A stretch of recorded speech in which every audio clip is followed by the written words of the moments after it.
guess what? You guys are in my microwave right now, so that's a thing because I am cooking lamb for the first time. I think it's the first time.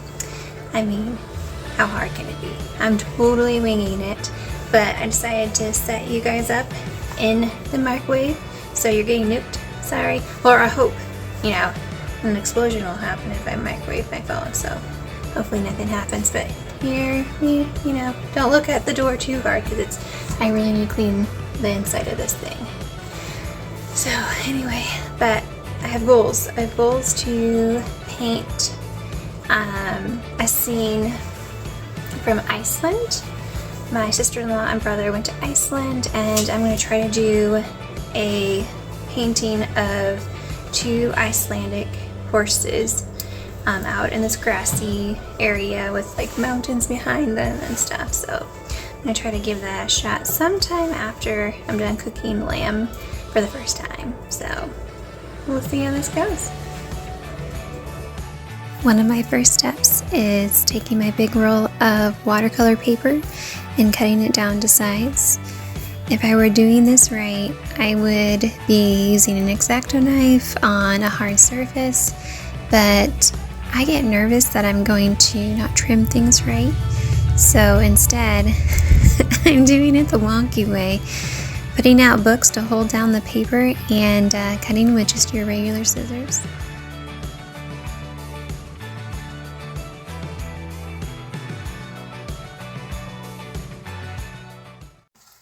Okay, so I just had a moment.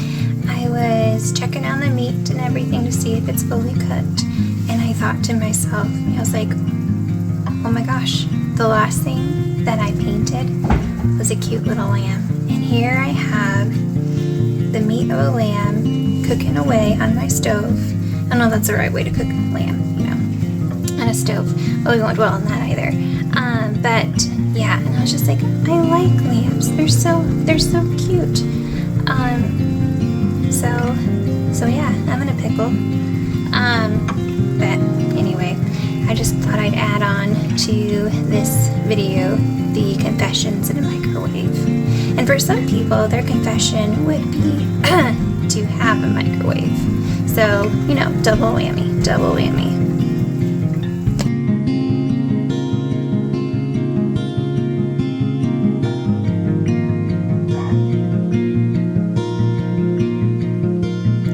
I decided I wanted to show you my outdoor setup for painting, so here it is. Ta-da!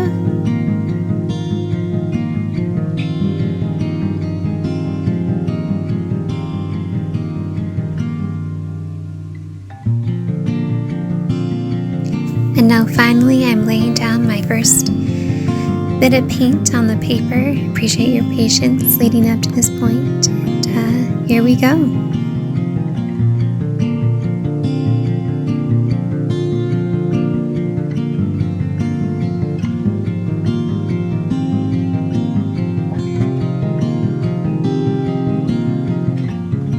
All I can say is ignore the hair, ignore the hair.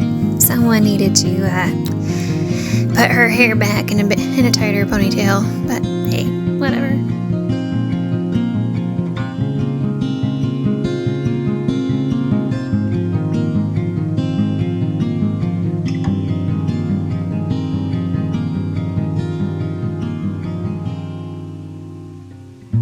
I often like to listen to something while I'm painting, and I think while this is going on, I was listening to an old 1930s radio show on Spotify.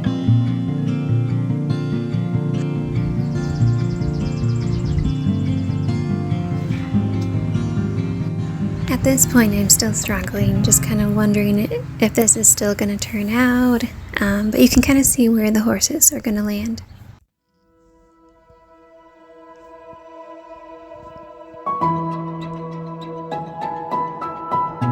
And this is this very spot where I start to get hopeful. I'm like, okay, maybe this is going to turn out. Maybe I have something here. Maybe.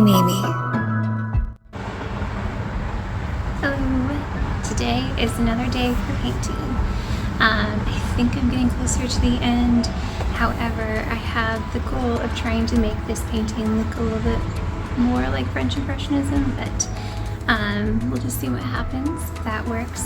I have one of Renoir's, or however you say his name, books, and I'm just been looking at it, trying to figure out what they do, how they make such beautiful artwork, the French Impressionists like Monet and this guy.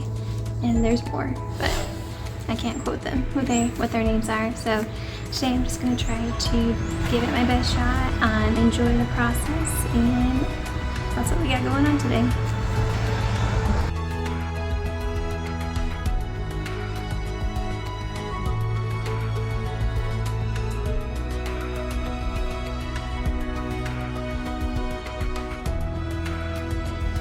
It's here that I'm trying to prove something to myself. I'm trying to prove that I can make this horse look three-dimensional and also have kind of a loose brush stroke style. Yeah, I was like, okay, can I do this? And I was a little bit nervous, but I'm happy. In the end, I'm happy with how it turned out.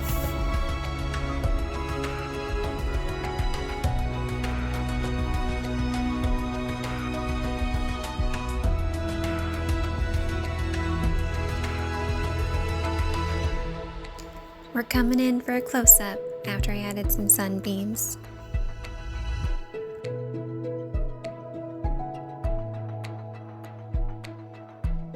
This mug says, "Today I will do absolutely nothing."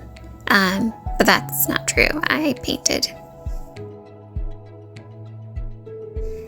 This must be a completely different night because that's a totally different mug. So, just calling myself out there. Oh, and you can see that I have a totally new French Impressionist book. It's right next to the artwork, and I was really excited. I got this in Omaha recently, and I was very pumped to look at the different artwork and kind of try to draw inspiration and try to learn what I can, but I have a lot to learn. So it's a journey.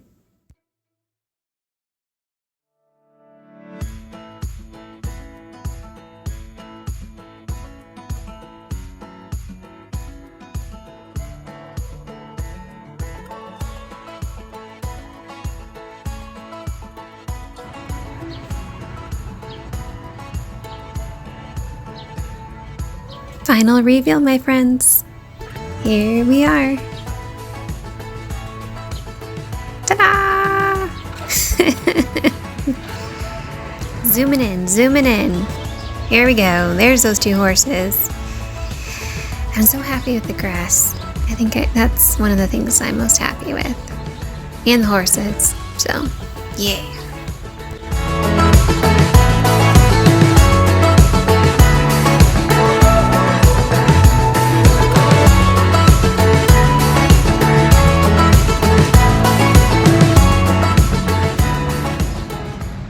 Well, thanks guys for sticking around. It has been an absolute joy to be able to share this with you, and I'm just thankful for you guys.